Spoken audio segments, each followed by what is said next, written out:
Good afternoon, ladies. My name is Muraro Nematayeni, and welcome to today's session. We are reviewing the book Bestowed by the Gods by Cathrine Phiri.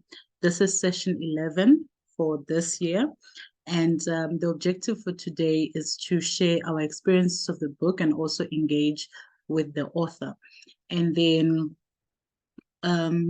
we will go through this agenda where we'll start with the introductions.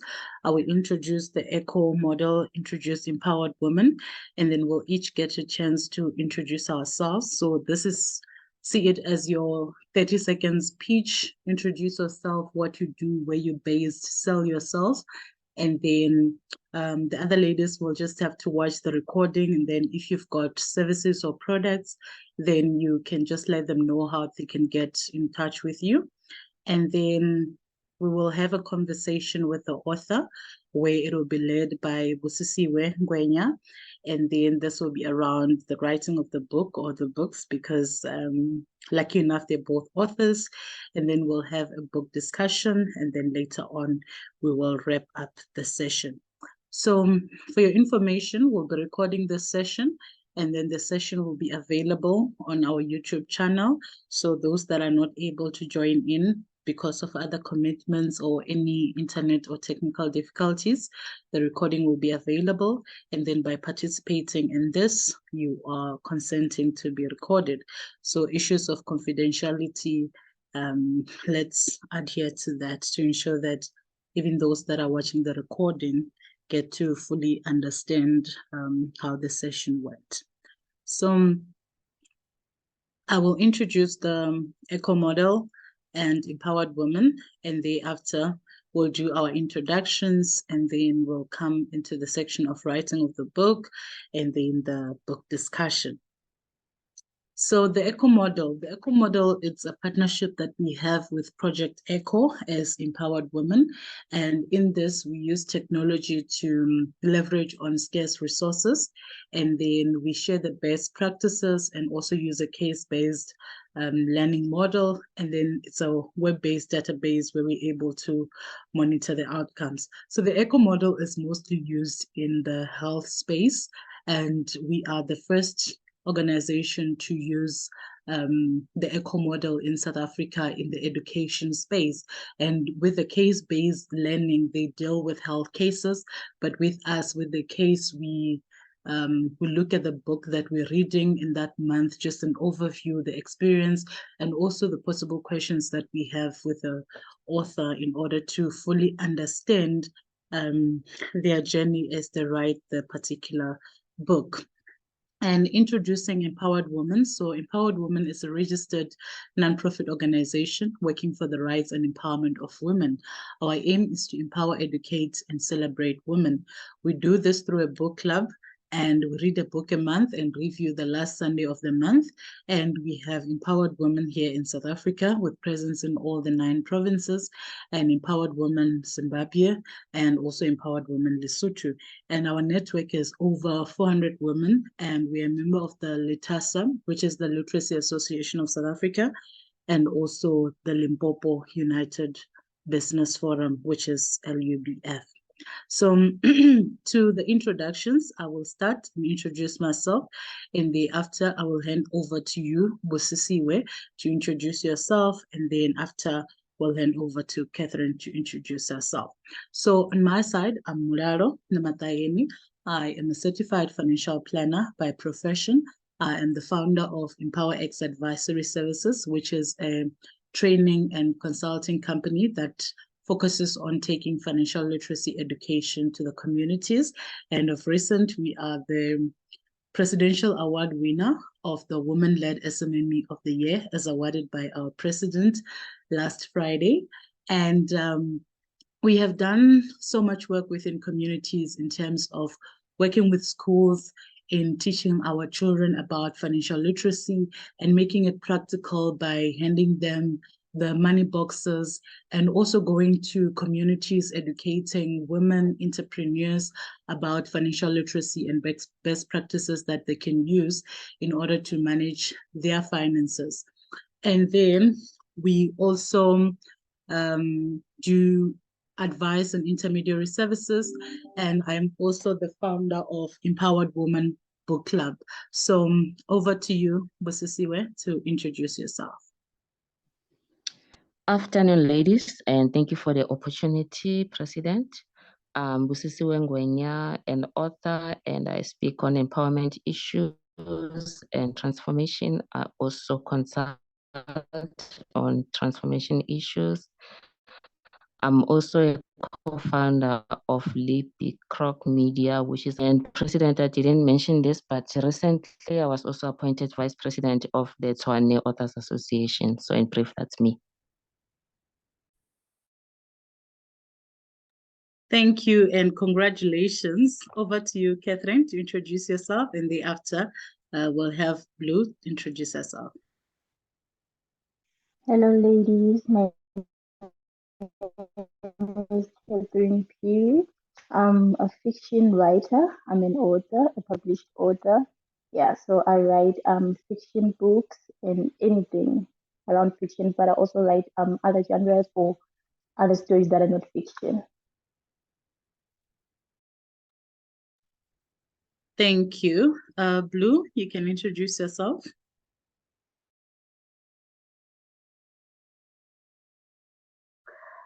Good afternoon, everyone. My name is Blue from Durban. I am a bookseller, a student at UNISA, and I'm 21. That's just about it.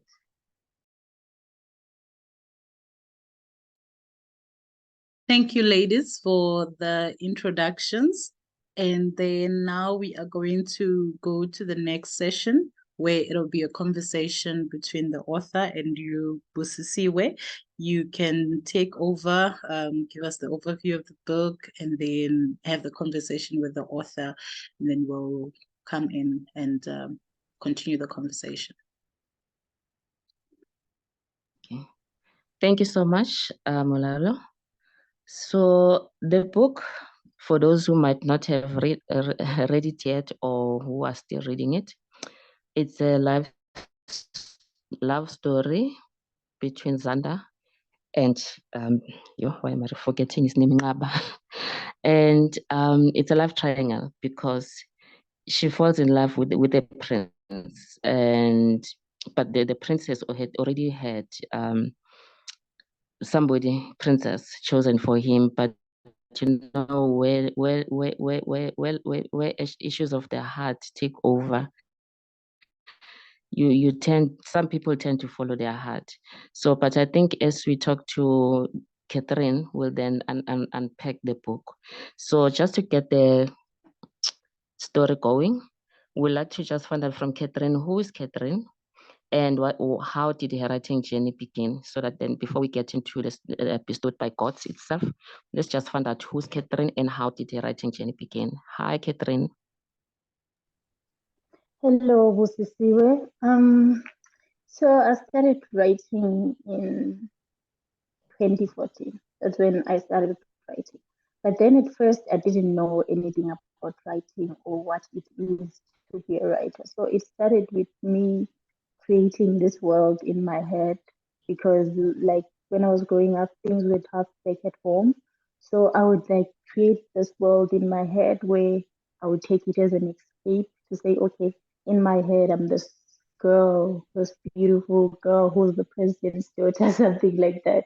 So that is how it started. And then I would like be like, okay, things are tough. I would just go in my head and be like, okay, this girl is like this, like this. And then in 2014, that same year, our literature teacher introduced it to us. So that's when I discovered, oh, this is what writing is. So that's when I started like writing it down. I had this book. It had so many pages I can't remember, but I would just write about this girl that was in my head. I would just write. So that is when I started just writing until 2020 when it was locked down, and I would see like other authors posting their diaries on Facebook. I was like, but I can do this also.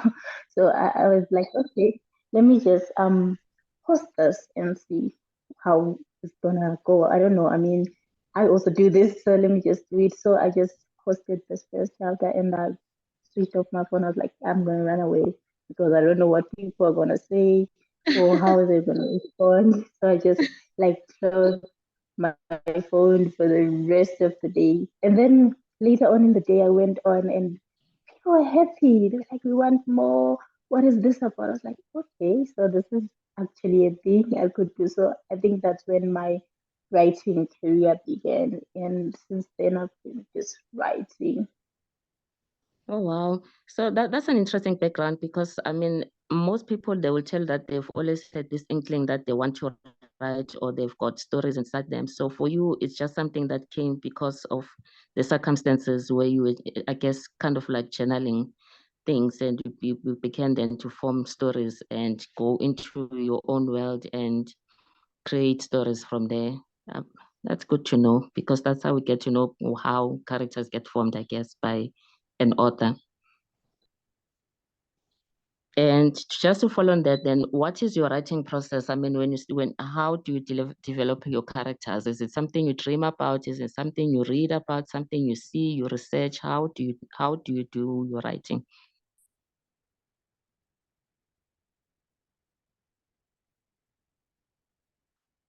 Hi, Cathrine. Hmm. Can Mulalo, can you guys hear me? Yes, I can hear I you. see. I seem to have lost Cathrine because I'm Yeah, not sure if maybe she can. on that one, while we still wait for Catherine, you're also an author, and then Noah will be reading one of your books next year. Maybe just share to answer that question and put you on the spot in terms of what is your writing process? I see what you've done there.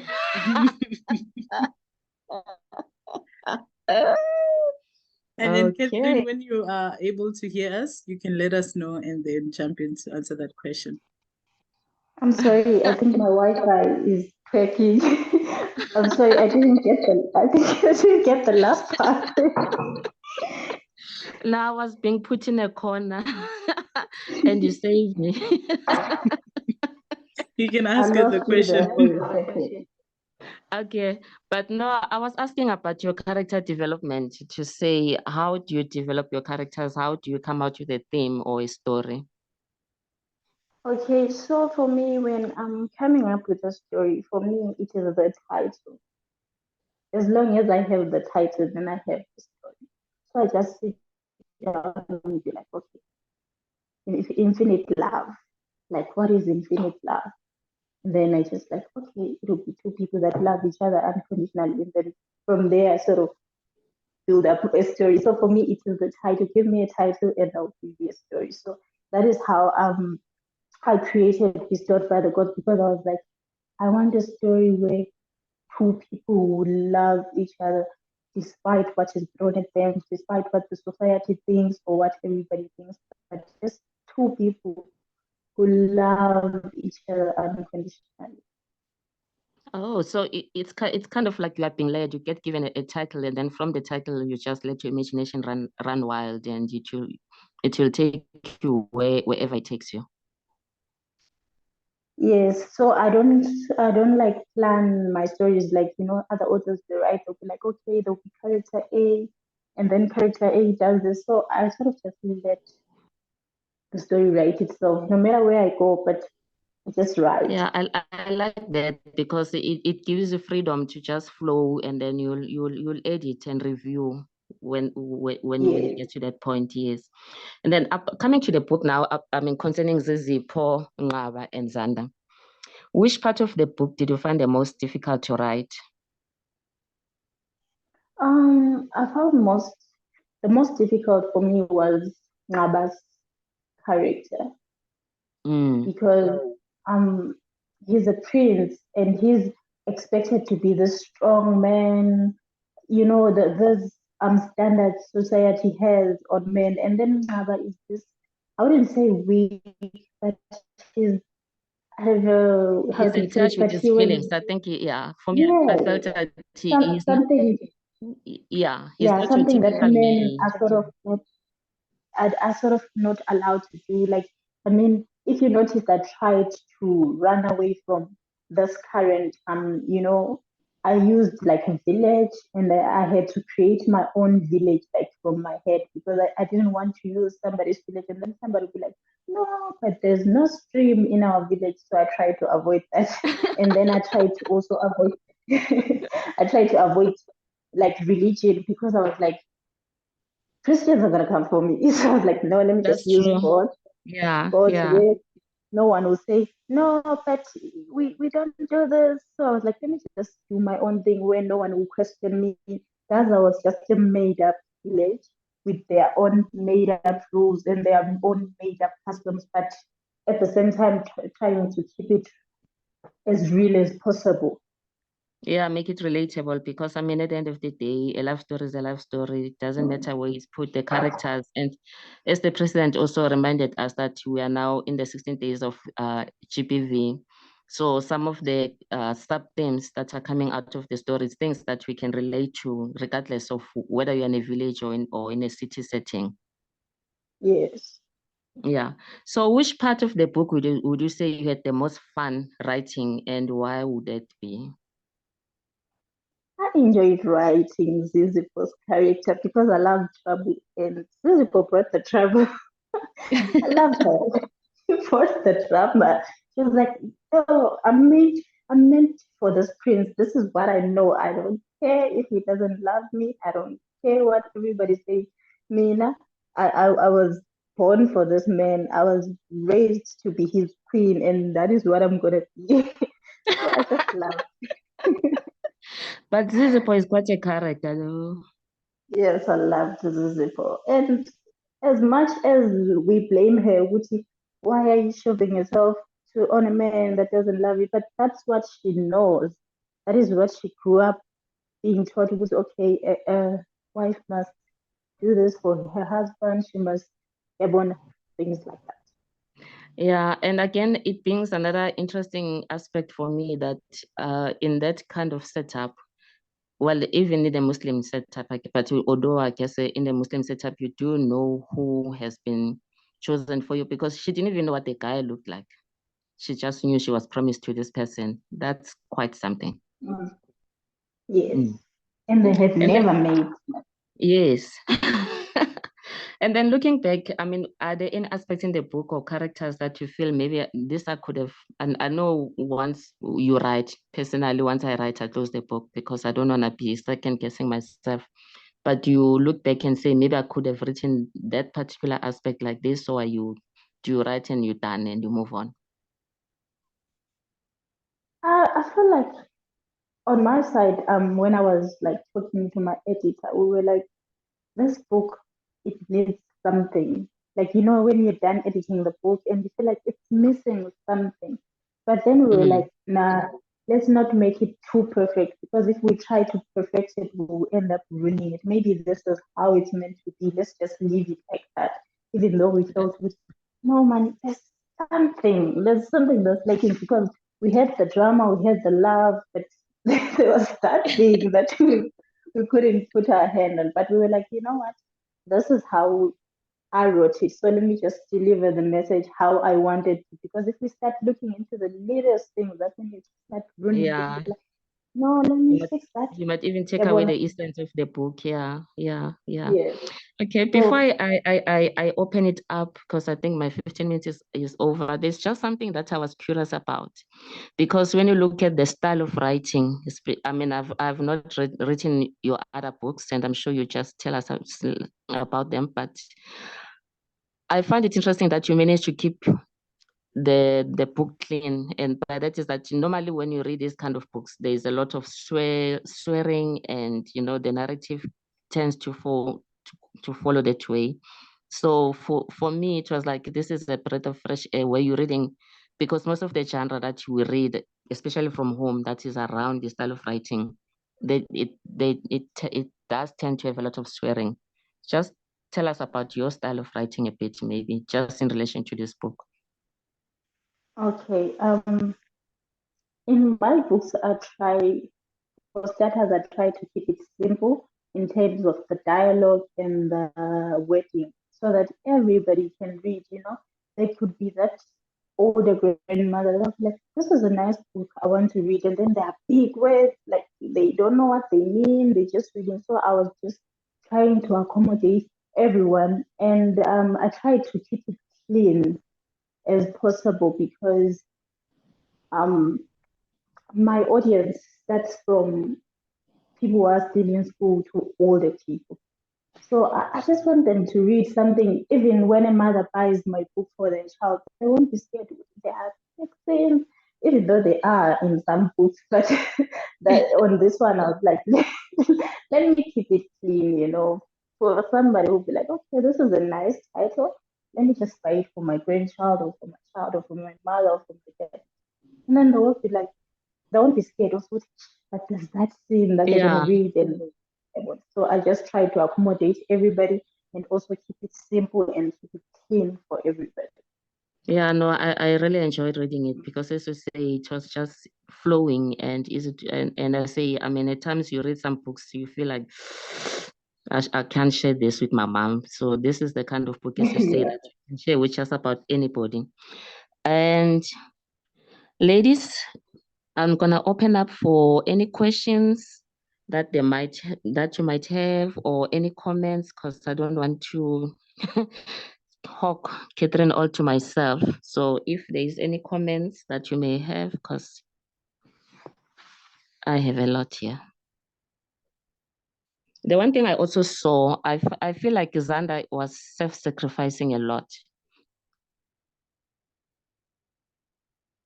Because it was not just, her being respectful of her elders, like her dad. She was in love with this man, and she wanted Ngab. I mean, the first day they met, she already planned getting married to him and having kids with him. But then life intervened, and she could not just say to her dad that, no, but I love this guy, I want to marry him. She followed what her parents had planned for her. So I feel like there was a bit of, even when the king had called her in to say, Zizipo is going to be the first wife. Can you step aside and convince my son to marry Zizipo?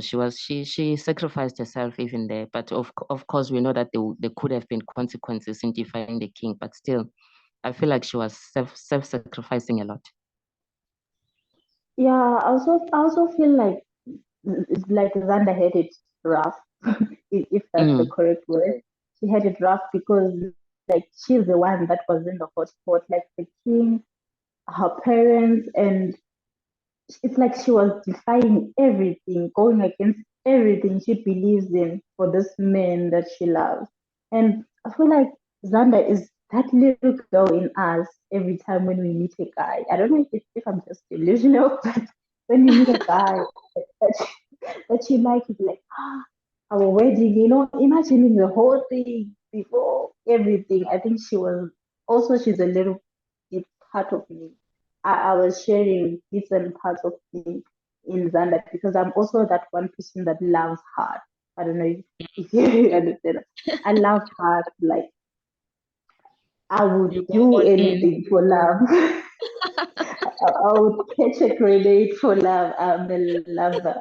Like Yeah, but yeah, shame she ended up being hurt in the process. And I see Blue is also agreeing that she's a people's pleaser. Like, and also I feel with Xander that maybe it sounds to me anyway that she was isolated a lot, because for her to not even know what the prince looked like, I got the sense that she either spent too much time just on her own and at home, and she only went to the river and the isolated part of the river. So it's like she was a homebody that didn't really mingle a lot with people.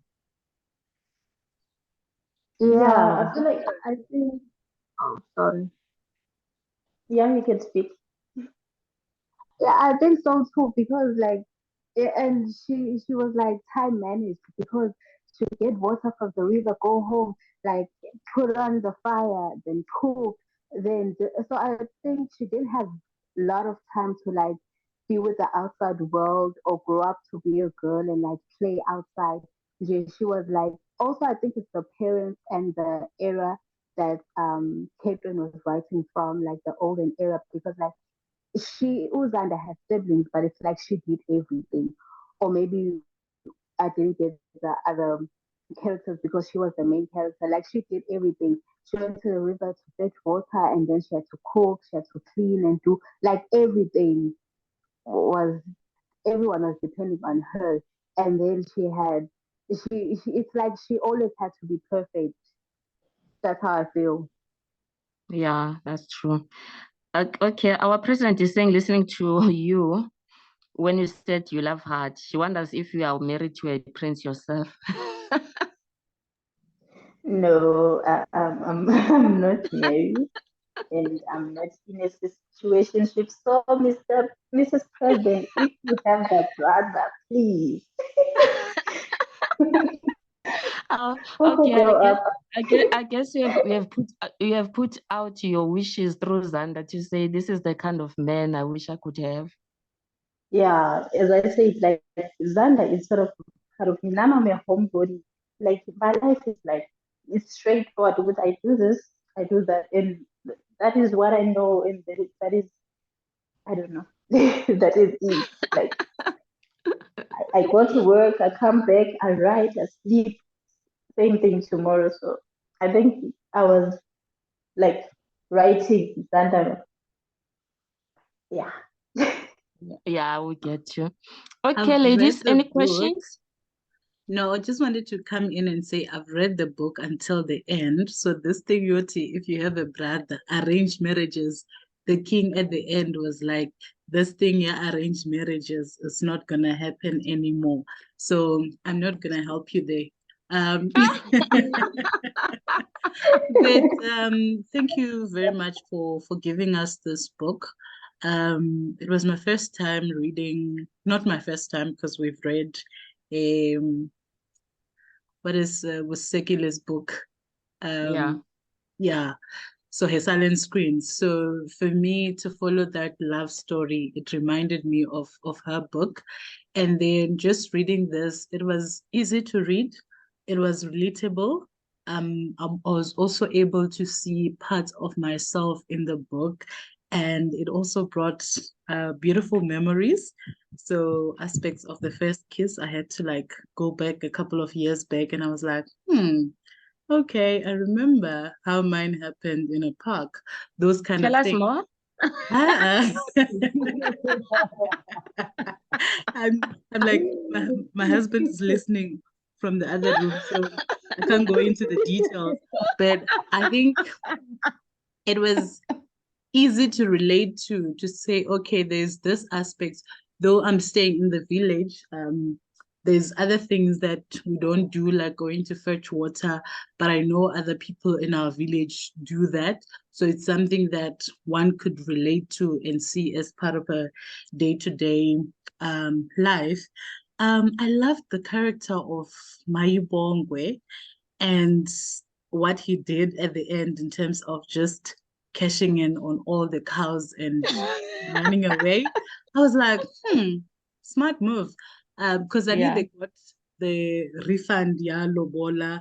They got 10 cows on top of that. So that's like 18 Yeah, no, cows. he And was then financially he got stable. other 30 Mama was not cows. playing. I was like, this guy, I wonder where he is so that maybe we can link our author to him and then y'all get married. But I also love But how my mom was you've managed he to was keep up. controlling. He had yeesh, that guy. But the Princess Zizipo, when she looked at him, she was like, I wonder who would Yeah, be such a man. Because people have exactly. different preferences and different tastes. But I love how you've managed to keep Uzanda pure, even in that time where she was married. And for someone who had sacrificed something like that to say, I know there'll be consequences, but I want to do this with the person that I love, I think that was a Mm. good reward for her. Though she got beatings for it, it just showed that all of the actions that we do come with their own consequences, and not That's for true. I us thought like also if so my Rongo was her first, it was going to show her, like it was going to show her. She had already given so much, and I was like, okay, let me just take her back to her love, the person. Even now, she was like, nah, I'm fine. I can deal with it as long as I know Gucci. I was with the person that I love. Yeah, yeah. Sembongela. And even when But the father And at the end agreed for her to be in a polygamous marriage, because those conversations are not easy. And when you've had an experience before where you lose someone because of that, you wouldn't want your child to go into that. But them giving her that freedom, I think it was powerful. yeah, yes, and probably because it was after the abuse when he saw that the man he entrusted his daughter to actually was the worst. Because I mean, he had never beaten his own wife, and then to have his child kicked and beaten up. I think that had an impact on him as well.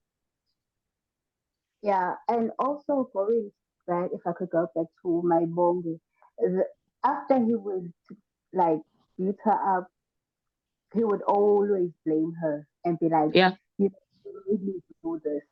So, it was like a shocker for me, which is you would do this and then blame me.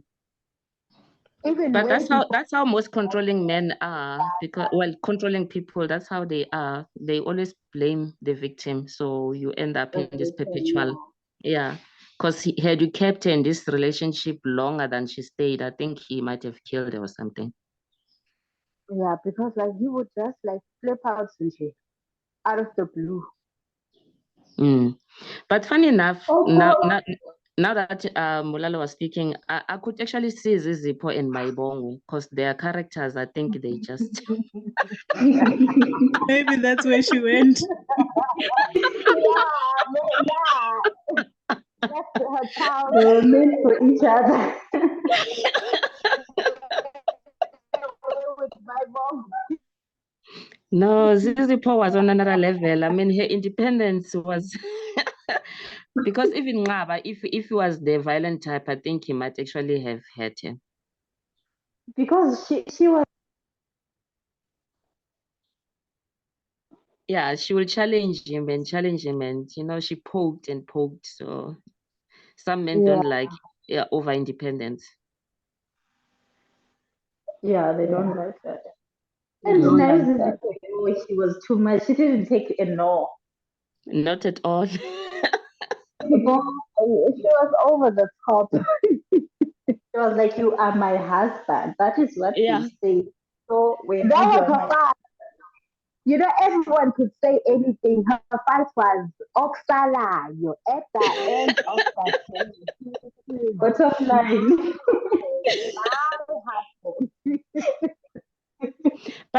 But also there's something sad about her situation. You know, when Yeah. a man loves tells you that I don't love you, I love so and so, and you bring the Must be person into the castle and he kisses her in front of you just to show you how little he thinks of you, and still is like Oksala.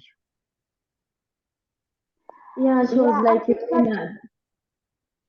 okay, you can Yeah, but speak. most people do that. Sorry, so most people do that. Yes, they be like, okay,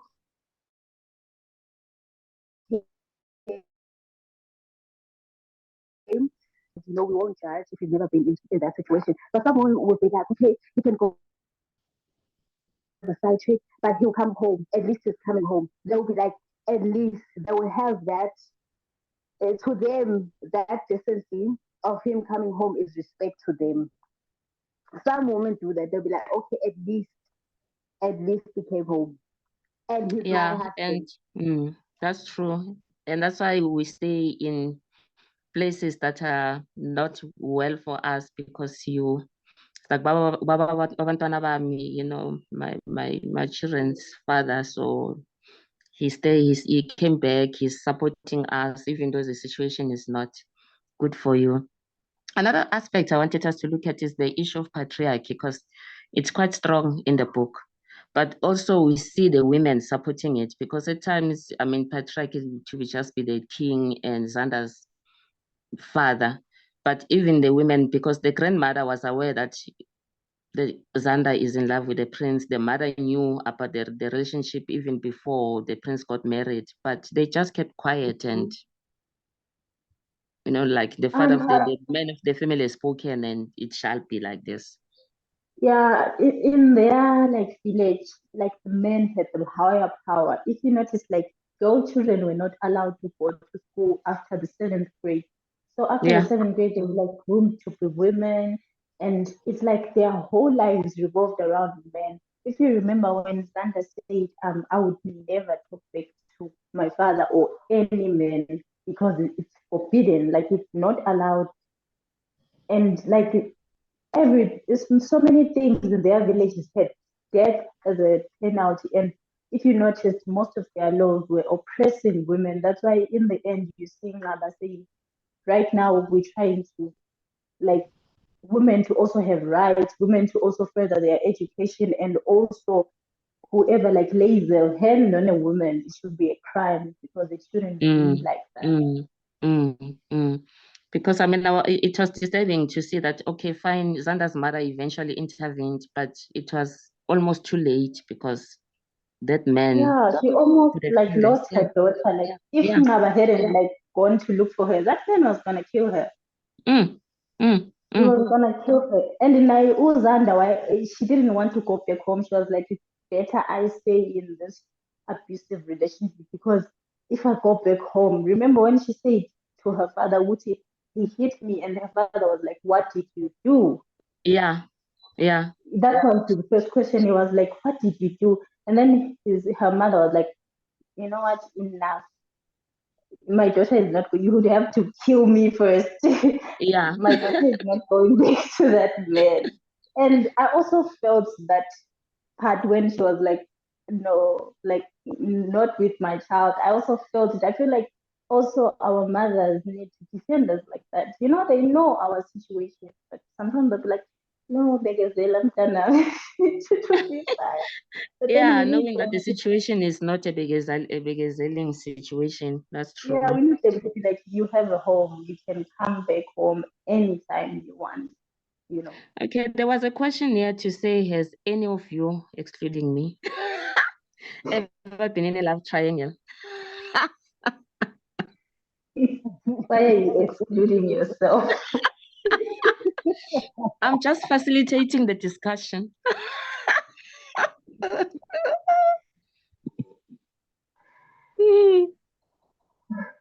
Guys, come on, ladies.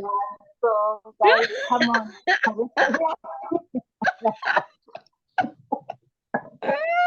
I'm a baby here, guys. Those we won't tell.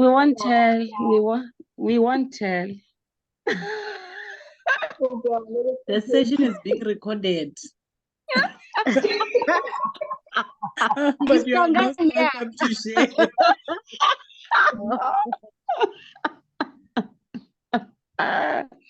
So you start, Malala. Nobody wants me, so no. We don't know that. They haven't told me. I at times post on my WhatsApp status to say, guys, you must ask us out, even though we know, we're gonna say no, Shatil and all that, but not Yeah. So I'll pass this question. No, but there's a closer word for that. Ingumcimbi. That's all I can say.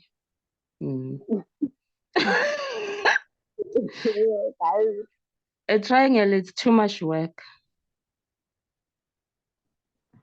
I'll leave it at that. Like you have to like. I'm saying if you're not like straight up like you have to lie to this one and this one, and then if the other one finds out you have another one.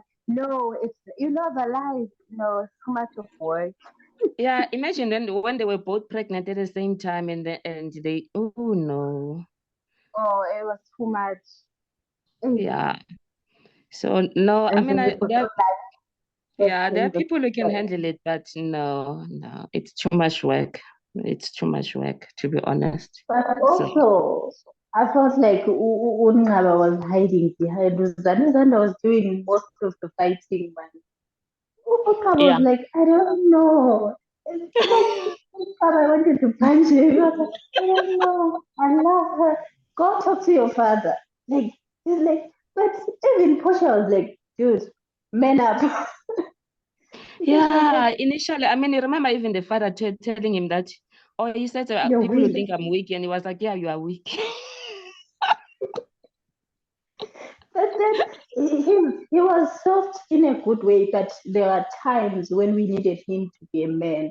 We needed him Hey, to stand up for his woman and his like even his mother was like, this is what I want. This is what I want. Even the king was like, yo. But then nobody was saying anything. Nobody was saying anything. If Portia ended up was like, you need to put the city laws aside and just man up and follow, fight for what yeah, you want. what do you want? Follow what? Yes. Like, if he had not gone to the sea, I feel like he would not have pursued Xander. He was ready to give up. Yeah, he He had given was, up. He had given yeah, up. he was ready. Yeah, He was because ready to. literally But then in I didn't like blame him. There are some men who are like that. Like they're programmed like this. They're just the soft kind. And I think Ungaba was like that.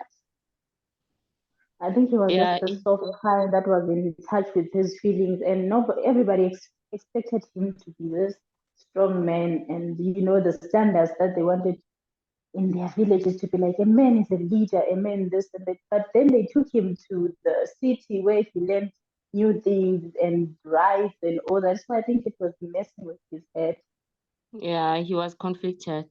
Because when he came back, he was actually rebellious, and I think that's why the king eventually had to use Uzanda to win him over. And yeah, Because he knew that Sanda, there was no way she was going to defy him because it was forbidden.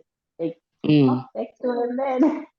But then I wanted to show that fertility. Even now, there are some cultures and some women that still don't have a voice, even though they are married, even though they are still living with their parents. They told them, you are getting married, and that's it. If you are going to live under a roof and be our child, then you have to follow those laws. yeah, that's true. So there's this other aspect in the book where we know that Princess Zizipo had been chosen by the gods for Ngaba. But it should seem that at some stage, maybe they saw what was inside her, because the seer said she has problems, the jealousy and the anger issues. Do you think that at Yeah, some point and the gods themselves changed their minds about Zizipo, but then they could not like come out and say, you know what, we don't think this girl is right for Ngaba, but we're just gonna throw in Zanda in there and see how Ngaba swims through it or what? I feel like our destiny changes every day. That's Mm, how I feel like. I feel like the me today is not the me tomorrow. I might go out right now, say my shop, run into somebody that could change my entire life. I feel like mm, things change, destinies change. Maybe the gods had chosen Zizi Poponaba, but then there was, I don't know if I should say, a fault in their stuff, but and then Ungaba met Uzanda, who just flipped his whole life around. Yeah, because there's somewhere in the book where he mentions to his mother, I think, to say, when Zizipo was chosen for me, I was 14. I was just a child. And Yeah, 10 I years, a remember. lot can have happened. And used to say he went to the city, he got to see life with different lenses. So he's not looking at life the same way he was before he left home. So yeah, it makes sense. Except that Zizipo just didn't move forward the same way that then Ngaba had. Yeah, Uzuzuko was still in the village. I guess she was being groomed for her prince. And I don't also blame her, Uzuzuko, because her mother, that is what, like, it's like she was born for him because she was being taught. Even her mother said, your husband is living without eating. You are the one who's supposed to make him love you. You are the one who's supposed to push. You are the one who's supposed to put in the effort. In other words, that is what Ish. she meant.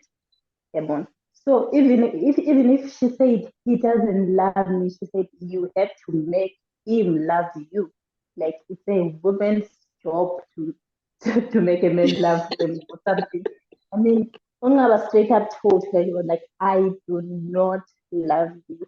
And now he was a coward. He cannot tell a woman, I do not love you. Tell your parents. Now I tell your parents that you do not love me and have them stop this. But he was pushing the responsibility to Zizipo. Tell your parents and stop this. Otherwise, you're going to be the one hurt. But why also don't you tell your parents and stop this? You see what was happening. Yeah, I mean, because his mother was not coming to the party, I guess, and he did try to tell them, shame, he did. But then there's somewhere in the book where he says even if he might not have gone with Zizipo, they would have found another princess, because in their head it was like the first wife must be from royalty. Must be royalty, yeah. Yeah, which is why he was pushing that they must just run away. And I'm not sure how that would have panned out, but He believed that running away would solve things, but then Uzanda was like, I would never disrespect my parents like that. yeah, she was a strong character though, in a quiet way. She was, yeah, she was, and she took the most heat for that relationship. No, she did. She did. She really did. And also, I mean, for somebody who didn't want to be a second wife, to like come to a point to say, okay, I love this man, let me just. But I loved that she stood by her decision. She said, Mina, I want to be your only wife. Like, I know these are our rules, but I don't want to be a second wife. I want to be the first wife. It's either that or nothing. I love that. Although Ungaba was selling her dreams. I don't know if I should say selling her dreams, but he was like, I will fix it. But fix it. Like, if you notice, Ungaba kept on promising. And even us as women, we get tired sometimes of promises. Everyone would say, okay, I will do this, but do it. You say you're gonna fix it, but you're not fixing it. Like, she was being told, okay, now I have to marry Uzizi, and she had to even attend their wedding. Imagine how much pain she was. I know that was terrible. Seriously, I don't know why. Yeah, that was hard. Yeah, because they were like, everybody in the village must attend the ceremony, and also her father was going to question, why are you not going? And her father and I was like, my daughter would never be somebody's second wife. He was like, no, to polygamy. The father and I, he had his own thing. Let's talk about Grace. What? The role of helpers. Yes. Because she literally threw Zizipo under the bus, and she was the one who actually hated Xander and wanted to get rid of Xander, and was whispering a lot into You Zizipo. mean the girl that suggested to get rid of the helper to the princess.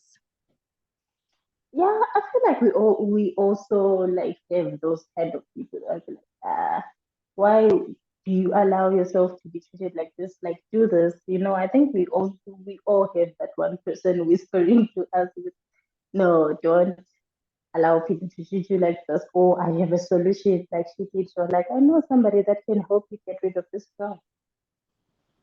And then they leave you alone. Yes, Molalo, you say I must leave Grace alone. Tell me why. She was just trying to help. I think it was the aspect of what can I do to make my master happy, and in line with the available challenge. But when things didn't go right, she had to look out for herself, her family, and what will happen to her. I think she was just being nice to her master. By trying to poison another woman. If it's gonna make Zizipo happy. I think it's the aspect of loyalty. So why was she crying? Yeah. No. Hi, ladies. Who else is here? Let's see. Let's hear. Hi, Busisegile. Hi, Itumeleng. Hi, Yanda. Jump in, ladies, on any of the topics we've discussed. It doesn't, even if you didn't read the book. Let's hear your thoughts. Hi, ladies. Hello. Hi, Busisegile. Yeah, so I didn't read the book. I was just laughing at Mulalo saying as long as her master is happy. And I'm like, wow. I mean, really? Yeah, but it's I feel like I know a story. Okay, so I won't mention names, but tell us more. It happened in real life. So this lady, let's say this lady, had she was married, but of course the husband was promiscuous. The husband had met someone else, impregnated the other person, and all that all the thing. And Yeah. so she went home, and those helpers, they're like, yo, Mina, at my church, I think she was a Zion or something like that. It's like, no, at my church, they told me how you can break these things. Isn't the other woman is also using, well, we always assume that the other girl uses something to get your man. But anyway, so she was like, no, you go and you take do you see the sewer water, like from the sewage? Yeah, And yeah, he was yeah. like, yeah, you use that water, you take even dog feces and you. Oh my God. I don't know, because maybe she was desperate or whatever. Then she did that. Like she did all of that with the sewer and and the funniest thing that happened is when when the promiscuous husband finally came home, the first thing he did, he beat her to a pulp. Like Oh my God. After she went all through that. Oh, the concoction instead of it worked against her. So, but oh my yeah, they God. are like I think before that I didn't know the lengths that women would go through to keep a man or to be the one. Like women will do wild things. They will they would go to inyanga, they would use their periods, use their whatever. Instead of just living, like living is not an option. They would rather touch feces and sewer water and Oh my. whatever. Oh my. Instead of Oh my. accepting that, you know what, I have a promiscuous man and I need to Exactly. leave because the situation. But yeah, But I just thought of that. there is a question as well, right then. Why is it always, I mean, the man is the one who's promiscuous, right? But we Yeah. always fight the other woman. We always, why is that we don't realize that I the problem is the actually man? We always, I made such a post on Facebook. Well, it was very controversial, but I posted on Facebook. I was like, so you ladies, you blame the in-laws. They set him up with someone. You blame the other woman. Yeah, she stole my man. She took my man. You blame everyone else besides except, the yeah. person who actually hurt you.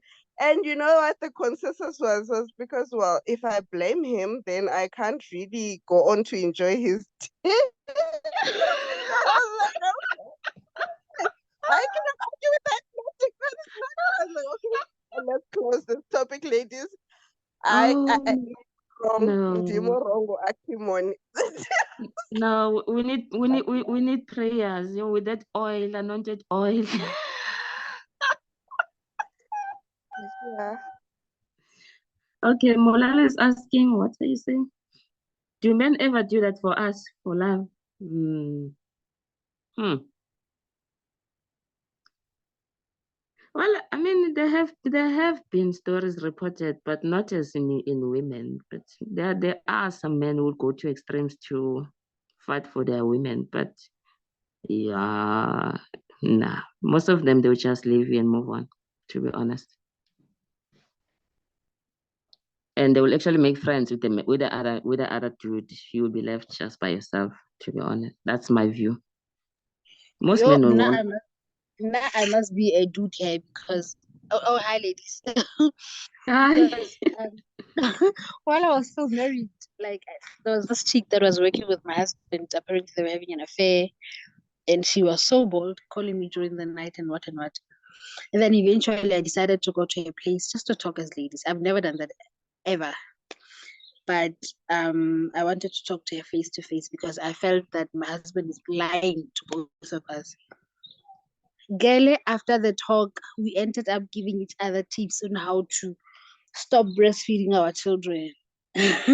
Like we were laughing as if now we became new friends, That's forgetting nice. that we met of this guy. And Mm, I think even in high school, the guy that I dated apparently was dating another lady before dating me. And with that lady as well, we ended up being not necessarily friends, but in speaking terms, like mm. nicely as ladies. So with me, I've always been asking myself, why do ladies fight other ladies? So Yeah, because I just don't get it. I mean, you didn't go after this man to start with, you know? no, he lied to both of us. He lied to, Exactly.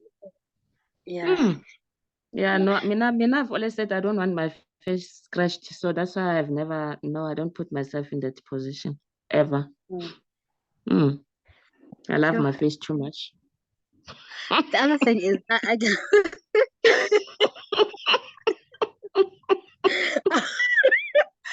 Mulero, it's funny saying that, and I loved that show, Sister Wives. Like I would sit, but hey, now I'm not watching it anymore. I don't know what happened, but I loved it, Sister Wives. Even though I don't think I can be a sister wife. I love hard like the author. I love so much, and my friends always pity me. I kind of when really you won't cheat because you are with someone. I want one guy at a time. If things don't work out, if I meet another one, I only want that one. No cheating, no two men. No sister wives, don't and I didn't read a book, yo. Guys, you know what? I need prayers. I was on the roll since January buying books and what and what. Towards the end of the year, I'm not buying books. Um I'm reading other things. I don't know why, but every time I join the review of a book that I didn't read, I want to pinch myself for why didn't you read this book? But it's Anywho, not too late, isn't it? Now that you were here, you can now talk to Catherine and buy the book. mm, and Mm. with what you mentioned earlier about the clean language, Busasekile is here. I noticed. Your book is on my table, and yesterday my daughter says, "Huh, mom, this is an interesting book," and I'm like, "Yo, Banzi will be saying nasty things, and my child is only 12 years old. I don't know how to stop her from reading the book."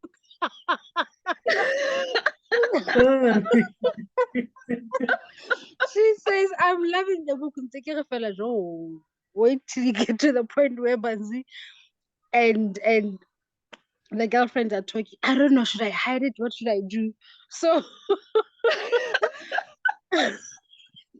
advise me, ladies. What do I do? Hide Busasekila's book or what? I don't know. There's a friend I sent something to review, and she likes to review my stories with her daughter. And she said she was reading, and she came to a part like yo, and then she said to her, go and fetch water.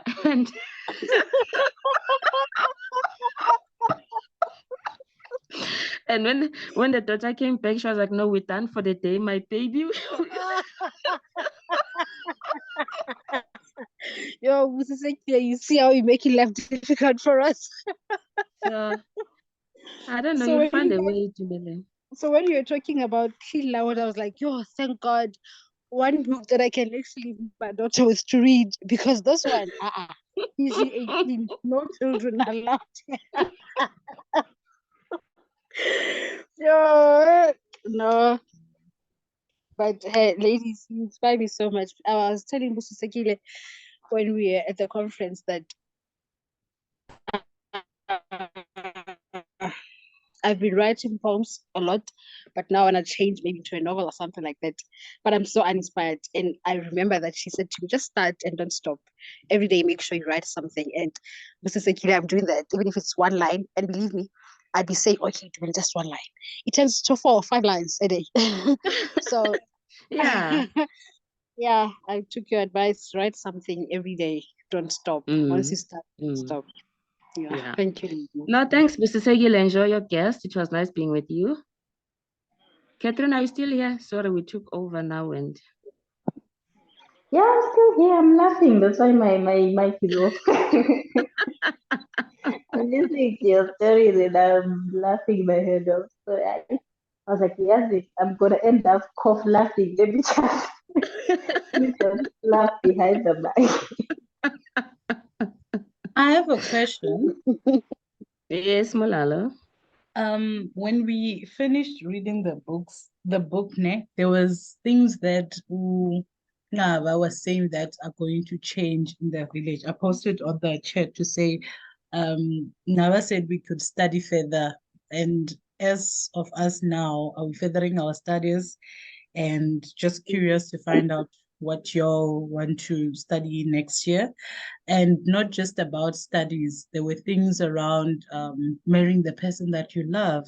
And are we going to do that in our lives? So in terms of, or in essence, my question is, after reading this book, what is it that you're going to do for yourself after noticing the liberation that was given to women in Gaza? What are you taking for yourself from this piece of writing?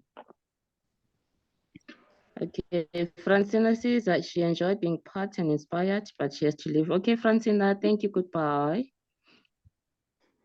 Oh, when it comes to studying, I've always been a lazy student. I used to study because my dad will ask each time I finish a course, what are we doing next year? What are you registering? The day he passed on, it was like, thank you, Lord. So, I don't know. I think that question I'll pass for now. Let me think about it. Next.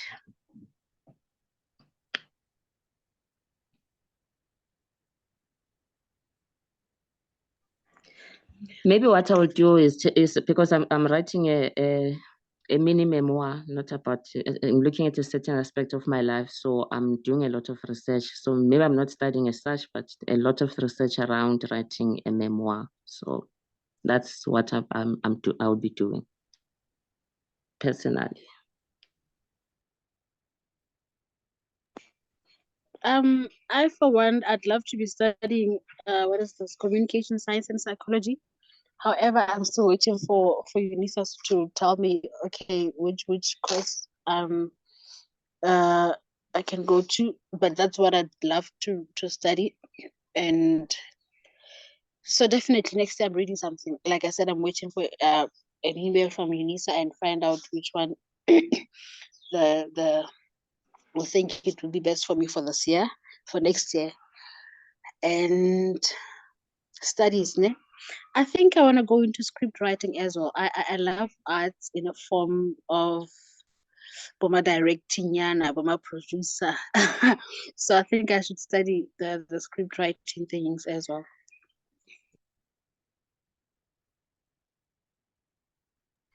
Yes, yeah, because I saw there's something I saw around the radio. I feel I want to go that route as well. So that's another thing I'll be looking at, doing radio scripts. So yeah, if it comes to studying, that's another thing I'll add, I guess.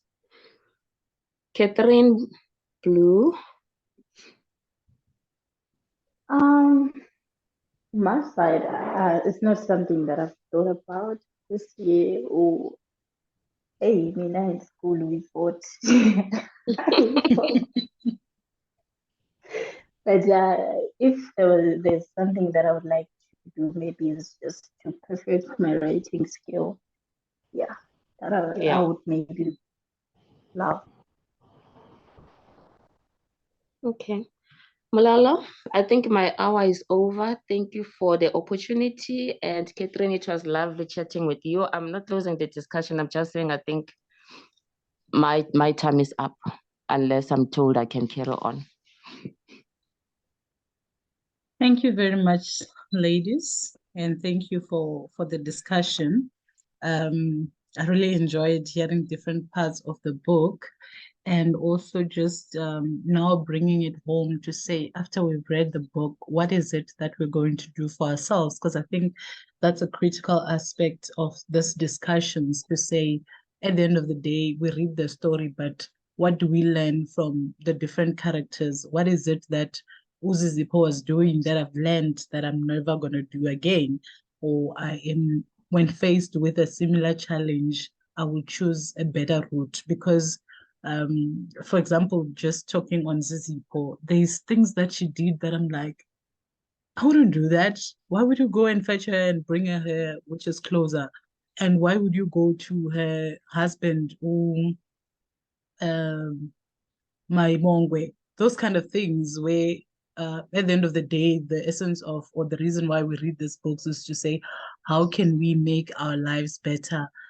So thank you for this, Catherine, for bringing this reality closer to us so that we can also reassess and also make better choices going forward. This book touched on different realities that we face on a day-to-day basis. And for me personally, I'm grateful that we have accountability partners. So at Dumeleng, we're still going to have more discussions around this and also help each other in terms of navigating the spaces. And thank you for being here as my accountability partner. So I don't know where y'all's accountability partners are. At least mine comes to the review sessions. So yeah, thank you so much, ladies. Is there anything else or anyone that would like to share something before we wrap up on the session? Maybe just a closing word from each one of us, and then maybe around what this book has done for you as an individual and what you're going to take going forward. Yeah.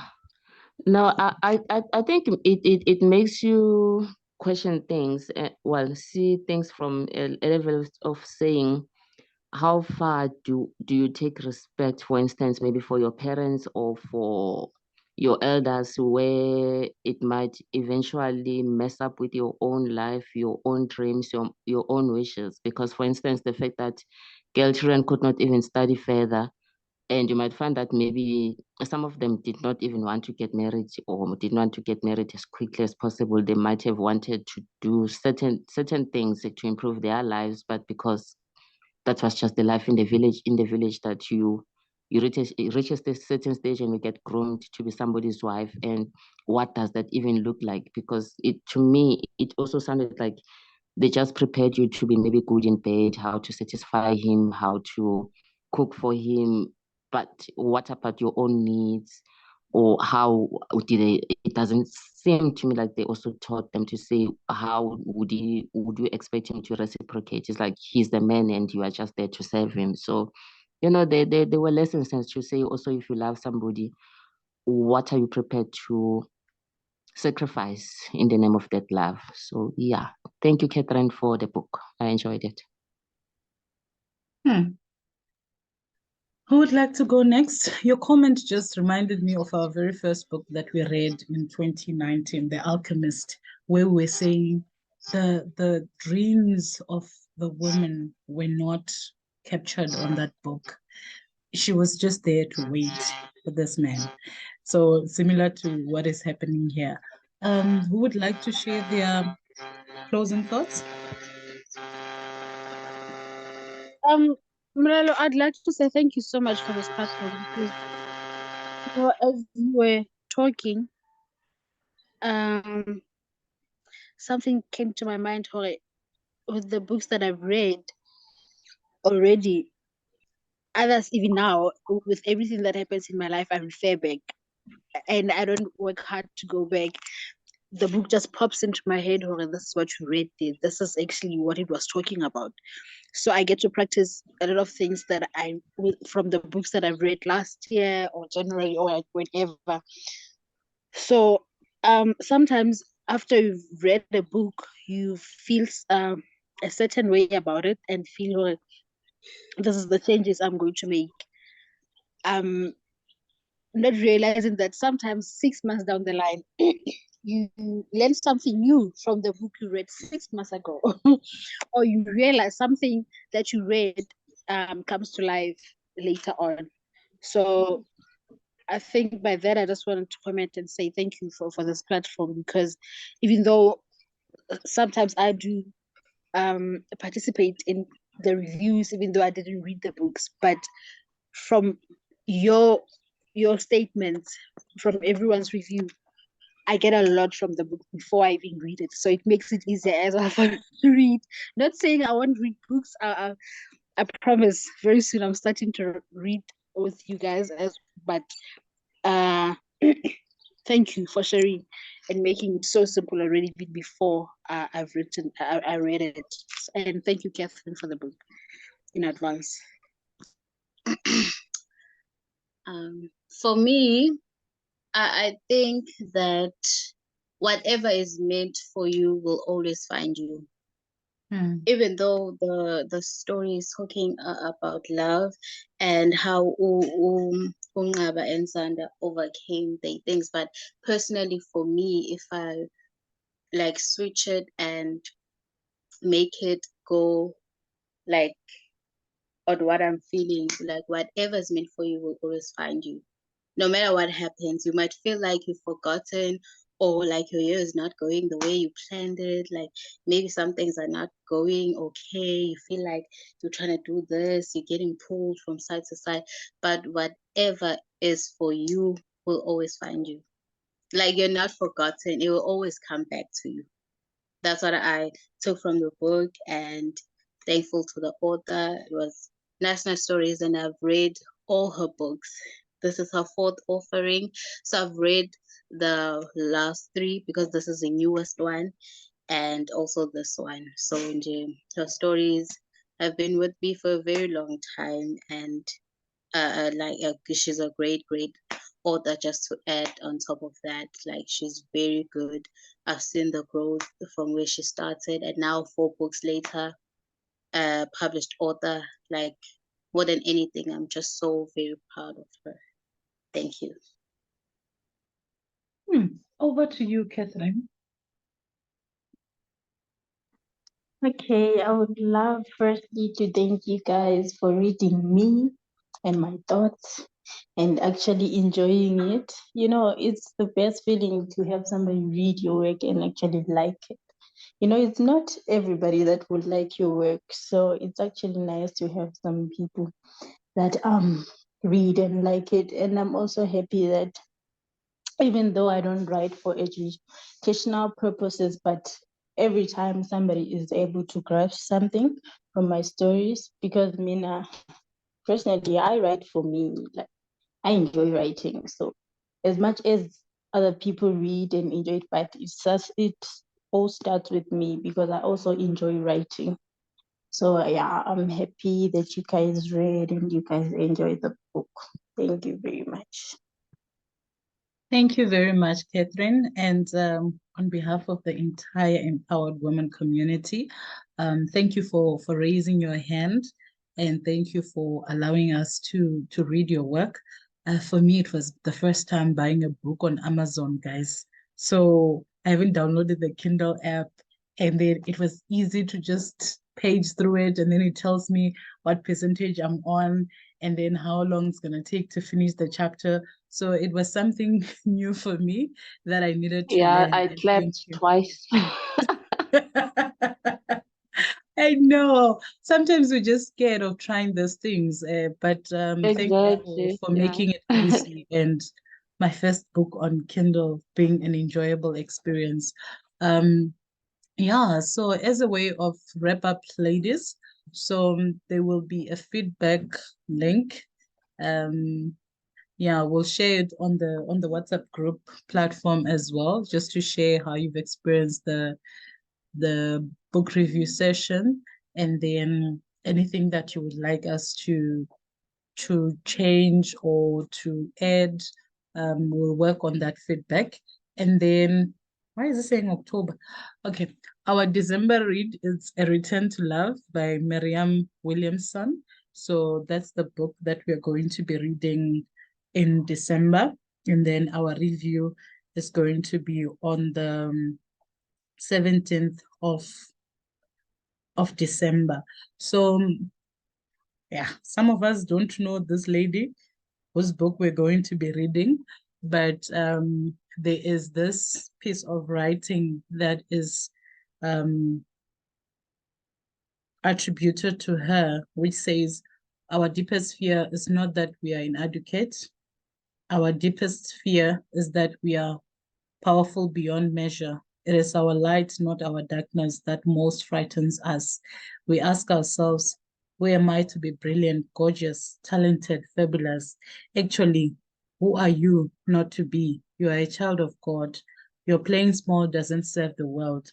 There's nothing enlightened about shrinking so that other people won't feel insecure around you. We are all small. We are all meant to shine as children do. We were born to make manifest the glory of God that is within us. It's not just in some of us, it's in everyone. And as we let our light shine, we unconsciously give other people permission to do the same. As we're liberated from our own fear, our presence automatically liberates others. Marianne Williamson, A Return to Love. So I'm sure we've That was heard that powerful. so many times, and then Yeah. that's something that is attributed to her and her writing. So that's the piece that we're going to be looking at. The ladies that recommended it said it's a good read. I've listened to part of the audio book, but I've got a copy that I'm going to be reading. Yeah, I see Ntumeleng saying sounds like a piece from a book called The Journey. So we love it when you recommend this books or books that you've read, so that we can also explore those types of writing. But from our side, Sorry, thank Malala. you. Before you close, I almost forgot something, and I'm sorry for this.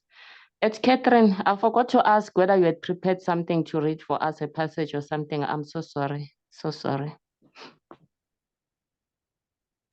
No, I didn't. I'm sorry.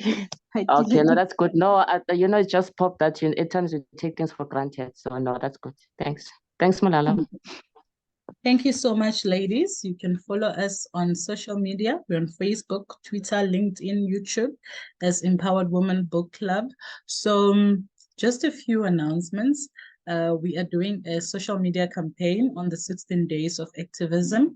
So we'll be posting on our socials. If you can like, share, follow, and invite friends to join in. And then we also have the year ends coming up. So I know Limpopo is having their year-end function on the 9th of December at Lera Boutique Hotel. And there's about 20 of us that are saying we're going. And then also Gauteng is planning their year-end on the same date, on the 9th. And then I know Free State on the 10th, they are visiting a house of safety. So they've got a house or a home that they have adopted that side. And then I know they won't say much on the group, but there is amazing work that they're doing in the relationship that they have started. And hopefully they will make that call to the bigger group to say if you've got clothes that you'd like to donate or any contribution that you would like to make towards that day, then you can just raise your hand and also be part of that initiative that they have started. So thank you so much, ladies, and all the best for the rest of the week ahead. Thank you. Thank you.